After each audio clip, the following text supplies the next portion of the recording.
वो आपने अच्छे से पढ़ रखे होंगे तो आप इजीली उनको अटेम्प्ट करोगे एंड इजीली आपके 300 प्लस स्कोर होंगे। इन दोनों चैप्टर्स के अंदर भी आप क्या क्या पढ़ोगे, बड़े बड़े क्वेश्चंस नहीं करोगे, छोटे छोटे पॉइंट्स करोगे। मैं तुम्हें बता रहा हूँ क्या तुम्हें सबसे ज्यादा पढ़ना है, जो पेपर में सबसे ज्यादा पूछा जाता है।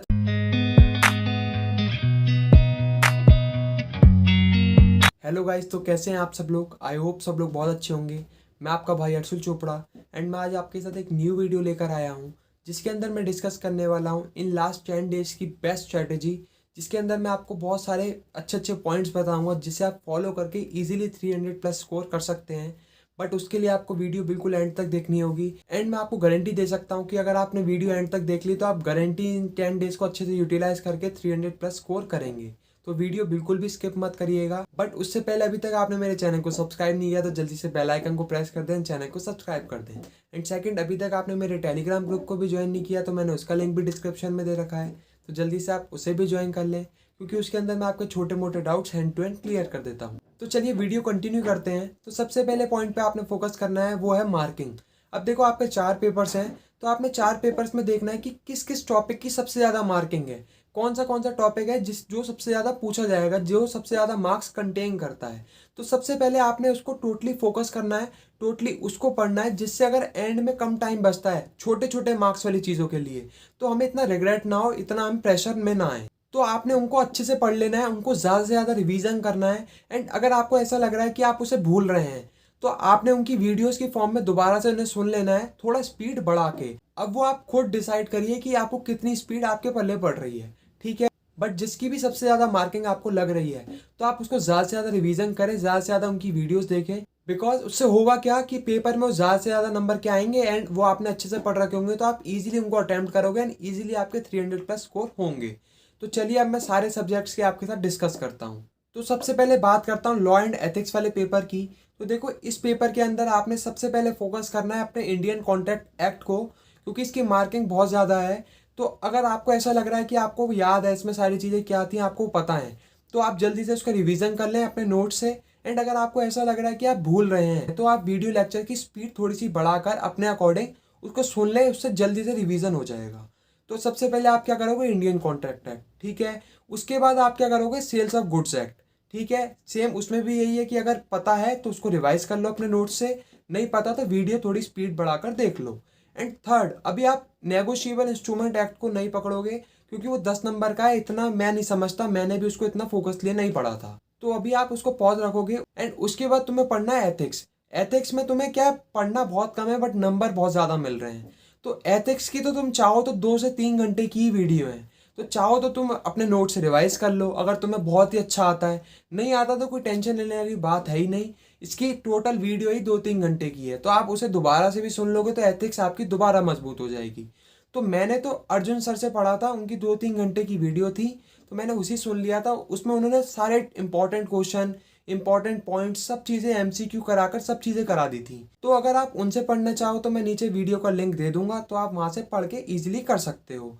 अब इतना करने के बाद अगर आपके पास टाइम बचता है तो नेगोशिएबल इंस्ट्रूमेंट एक्ट को पढ़ लेना, नहीं बचता तो उसके सिर्फ पीछे वाले क्वेश्चंस पढ़ जाना। एंड अगर आप इतना ही कर लेते हो तो आपके इजीली 90 to 95 मार्क्स स्कोर हो जाते हैं, ठीक है। एंड अब बात करो अकाउंटिंग एंड कॉस्टिंग वाले पेपर की, तो उसमें आपको इंडेक्स में ही दिख जाएगा अकाउंटिंग बेसिक्स के नाम से। तो सबसे पहले आपने अकाउंटिंग बेसिक्स के अंदर किन किन चैप्टर्स को दोबारा से रिवीजन करना है तो मैं वो बताता हूँ। सबसे पहले अकाउंटिंग वाला, फिर अकाउंटिंग प्रिंसिपल्स वाला topic, capital and revenue transactions वाला, रेक्टिफिकेशन ऑफ एरर, और वही double entry system, subsidiary book, cash book, general ledger, trial balance, इनसे क्वेश्चंस पूछे जाते हैं। उसके बाद आपने क्या पढ़ना है, consignment and joint venture. Consignment and joint venture बहुत ज़्यादा न्यू चैप्टर्स हैं बट ये बहुत ज़्यादा इंपॉर्टेंट रोल प्ले करते हैं पेपर के अंदर। इसके बाद आप पढ़ना फाइनल अकाउंट्स एंड एनपीओ, ठीक है। इन दोनों चैप्टर्स के अंदर भी आप क्या क्या पढ़ोगे, बड़े बड़े क्वेश्चंस नहीं करोगे, छोटे छोटे पॉइंट्स करोगे। जैसे सब्सक्रिप्शन निकालना, अगर एनपीओ की बात करूं, क्लोजिंग स्टॉक कैसे वैल्यूएशन करते हैं, वो सब चीज़ें। एंड अगर बात करूं फाइनल अकाउंट्स की, तो अगर ट्रायल बैलेंस के बाहर कोई चीज़ दे रखी है तो उसका क्या एडजस्टमेंट होगा, तो इस तरीके के तुमसे क्वेश्चन पूछे जाएंगे। तो इसमें बड़े बड़े क्वेश्चन ट्राई मत करना, इस तरीके से पढ़ना छोटे छोटे पॉइंट। एंड इतना करने के बाद अगर तुम्हारे पास टाइम बचा हो तुम कॉस्टिंग कर लेना। अगर टाइम नहीं बचा तो तुम सिर्फ पीछे वाले क्वेश्चन उसके पढ़ जाना, सिर्फ उतना ही करोगे तो तुम्हें सारी चीज़ें रिकॉल होने लग जाएंगी। तो तुम इसमें भी सिर्फ इतना ही करते हो तो तुम्हारे इजीली 80 to 90 मार्क्स कहीं नहीं गए, इजीली स्कोर कर लोगे। एंड अब बात करूं आपके इकोनॉमिक्स एंड मैनेजमेंट वाले पेपर की, तो उसमें सबसे पहले आपने क्या पढ़ना है, इकोनॉमिक्स में मार्केट वाला चैप्टर इकलौता 20 नंबर का है एंड बहुत इजी भी है। तो मार्केट सबसे पहले पढ़ लोगे, पूरा रिवीजन कर लोगे उसे खत्म बिल्कुल, ठीक है। उसके बाद तुम पढ़ोगे मनी एंड मार्केट, ठीक है। इतना करने के बाद मैनेजमेंट उठाओगे। मैनेजमेंट के वही सिर्फ मैनेजमेंट प्रोसेस पढ़ने हैं, अपने बुक के थ्रू मत जाना, क्योंकि तुम्हारी बुक के अंदर क्या चैप्टर्स डिवाइड कर रखे हैं उन्होंने, जैसे अथॉरिटी एंड रिस्पॉन्सिबिलिटी अलग कर दी है, जबकि वो मैनेजमेंट प्रोसेस के अंदर ही था। तो तुम सिर्फ 12th वाले लेवल का मैनेजमेंट प्रोसेस पढ़ना, उतना ही तुम्हारा बहुत है, ठीक है। तो ये बात थी मैनेजमेंट एंड इकोनॉमिक्स वाले पेपर की। एंड अब लास्ट बात करूं मैथ्स एंड स्टैट्स वाले पेपर के अंदर, तो बिल्कुल भी तुम्हें टेंशन नहीं लेना है इसके अंदर तुम्हें मैथ्स के अंदर तो रेशियो प्रपोर्शन कर लेना है, कंपाउंड इंटरेस्ट, सिंपल इंटरेस्ट कर लेना है एंड क्वाड्रेटिक इक्वेशन कर लेना है दोबारा से रिवीजन, ठीक है।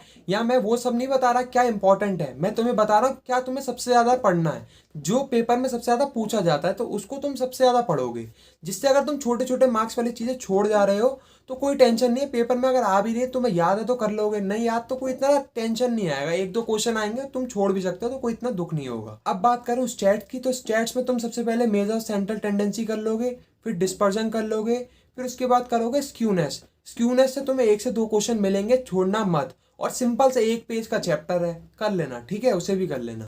उसके बाद तुम करना कोरिलेशन एंड रिग्रेशन एंड तुम फिर उसके बाद उठाओगे प्रोबेबिलिटी। अब इतना करने के बाद अगर तुम्हारे पास टाइम बचता है तो तुम स्टैट्स वाली थ्योरी पढ़ लो। मैथ्स के जितने चैप्टर करे थे उसे उतने ही रहने दोगे, क्योंकि उतना ही वो काफी है, क्योंकि स्टैट्स के मार्क्स ज्यादा हैं एज कंपेरिजन टू मैथ्स। तो स्टैट्स तुम्हें ज्यादा मजबूत करके जानी, जिससे तुम्हें कोई दिक्कत ना हो। तो अगर तुम इस पेपर में इतना ही कर लेते हो तो आराम से तुम्हारे 70 to 80 मार्क्स बनते हैं, ठीक है।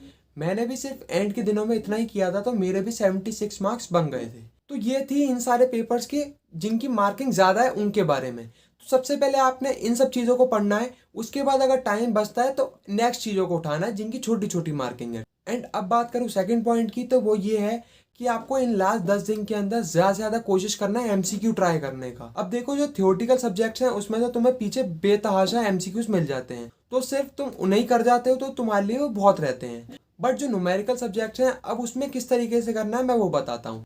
अब देखो जो बड़े बड़े क्वेश्चंस हैं वो तुम्हें इस लास्ट दिनों के अंदर ट्राई नहीं करने, तुम्हें जो ट्राई करना है वो पीछे वाले एमसीक्यूज करने हैं, क्योंकि अल्टीमेटली तुम्हारा पेपर होने वाला है एमसीक्यू। तुम सबसे पहले मॉड्यूल के एमसीक्यूज सारे कर लोगे पीछे वाले, एंड तुम्हारा और मन कर रहा है एमसीक्यू करने का तो तुम एमटीपी पे चले जाओगे, ठीक है। तुम इतना कर लेते हो तो तुम्हारे एमसीक्यू सफिशिएंट हो जाते हैं। तो बिल्कुल भी लॉन्ग क्वेश्चन की तरफ मत जाना। एंड बात करूँ थियोरटिकल सब्जेक्ट की, तो लर्निंग की तरफ मत जाना, उसमें भी सिर्फ तुम्हें कॉन्सेप्ट बैठाना है दिमाग में रिवीजन करके, एंड फिर उसके बाद एमसीक्यू लगाने हैं, वहीं तुम्हारी बात खत्म हो जाती है। एंड अब बात करूँ नेक्स्ट पॉइंट की, तो वो ये है कि तुम्हारे जो पेपर है वो 13 जनवरी से हैं, बट तुम्हें जो मानने हैं पेपर वो 9 जनवरी से मानने हैं। अब मैं ऐसा क्यों बोल रहा हूँ, उसका रीजन ये है कि हमारे साथ ना एक दिक्कत है, हमारे चारों पेपर अलग अलग दिन में नहीं है, हमारे चारों पेपर एक ही दिन में है। तो हमारे साथ दिक्कत ये है कि हम एक दिन में सारे सब्जेक्ट को कैसे रिवाइज कर सकते हैं। तो इसीलिए बोल रहा हूँ तुम्हें अपने पेपर मानने हैं 9 तारीख से। तो तुम्हें अपने 9 तारीख से पेपर मानते हुए ही अपने दिन डिवाइड कर लेने कि किस दिन मैं किसको रिवीजन करूंगा, क्योंकि ये गलती मैंने करी थी, मैंने अपने दिन डिवाइड नहीं करे थे। मेरा जिस दिन पेपर था उससे एक दिन पहले मैंने सब कुछ रिवीजन किया था, तो इससे बहुत दिमाग प्रेशर में आ जाता है और बहुत ज़्यादा टाइम भी लगता है। तो बेटर यही है कि तुम पेपर अपने 3-4 दिन पहले मानो एंड दिन डिवाइड करके सारे सब्जेक्ट्स को रिवाइज करते चलो, ठीक है, जिससे एंड के दिन कोई भी बर्डन ना रहे, ठीक है। तो इस चीज़ का ध्यान रखना, अपने अकॉर्डिंग डिवाइड कर लेना दिन। एंड अब बात करूं आपके लास्ट पॉइंट की, तो वो ये है कि आपने अपनी प्रिपरेशन के दौरान जिसके भी जो भी नोट्स बनाए हैं तो आप कोशिश करो कि अपने नोट्स के थ्रू पढ़ो, क्योंकि हम गलती क्या करते हैं 10 दिनों के अंदर वैसे ही पढ़ते हैं, बुक रीडिंग कर रहे हैं, सब चीज़ें कर रहे हैं, तो भाई वो तुम्हारा बहुत ज़्यादा टाइम ले जाएगी एंड 10 दिन ऐसे चुटकी बजा के निकल जाएंगे, तुम्हें नहीं पता चलेंगे।